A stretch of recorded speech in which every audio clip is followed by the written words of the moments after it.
Assalamualaikum warahmatullahi wabarakatuh. Perkenalkan, saya Lola Ananda dari Pendidikan Fisika Fakultas Keguruan dan Ilmu Pendidikan Universitas Negeri Sriwijaya.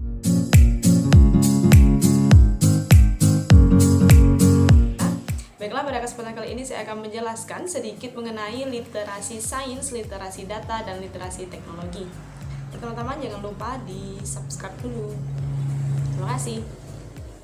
Oke, yang pertama yaitu saya akan membahas tentang literasi sains. Literasi sains ini sendiri terdiri dari dua kata Yunani. Yang pertama yaitu literatus yang berarti melek huruf, yang berikutnya yaitu scientia yang artinya pengetahuan. Lalu menurut Dabur, istilah literasi sains ini pertama kali diungkapkan oleh Paul de Hartert yang merupakan lulusan dari Stanford University, yang mengatakan bahwasannya literasi sains adalah tindakan memahami dan mengaplikasikannya bagi kebutuhan masyarakat. Jadi dapat kita simpulkan bahwa literasi sains ini merupakan kemampuan mengaplikasi pengetahuan dan proses sains dalam kehidupan nyata. Yang selanjutnya yaitu ada dimensi literasi sains. Dimensi literasi sains ini ada 3. Yang pertama yaitu konten. Konten ini konten dalam literasi sains terdapat fakta-fakta, konsep-konsep, hukum-hukum, teori-teori, prinsip-prinsip yang telah terbukti kebenarannya. Lalu yang kedua yaitu ada proses, yang mana proses ini merupakan suatu metode untuk mendapatkan pengetahuan tadi. Lalu yang ketiga yaitu ada konteks. Konteks ini merupakan aplikasi pengetahuan dan keterampilan proses sains dalam kehidupan nyata. Lalu yang berikutnya, yang kedua, kita akan membahas tentang literasi teknologi. Apa itu literasi teknologi? Literasi teknologi yaitu merupakan kemampuan memahami kelengkapan yang meliputi teknologi seperti perangkat keras, hardware, perangkat lunak, software, serta etika dan etiket dalam memanfaatkan teknologi tersebut. Lalu ada kegunaan literasi teknologi. Nah, kegunaan literasi teknologi ini secara umum dapat kita sebut 3M.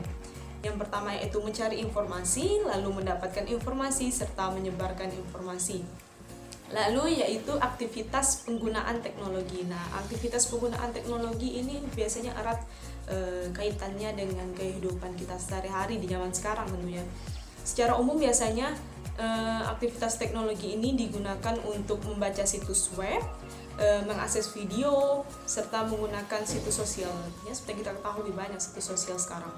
Lalu yang terakhir, yang ketiga yaitu ada literasi data. Literasi data ini merupakan literasi yang baru dalam zaman sekarang, karena perkembangan zaman menuntut adanya terbukanya literasi baru seperti literasi teknologi, dan juga merupakan literasi baru. Lalu untuk literasi data ini merupakan kemampuan membaca dan menggunakan atau mengolah data.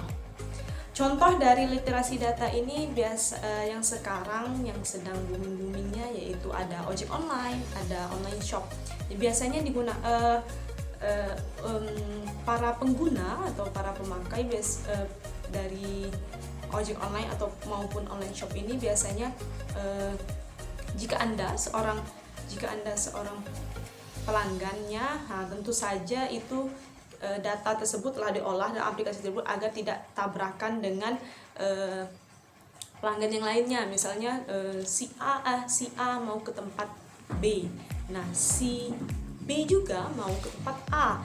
Jadi agar tidak terjadi bentrok antara antar driver, maka dari itu diperlukannya pengolahan data agar tidak terjadi ketimpangan dalam data tersebut. Itu saja yang seperti yang kita ketahui.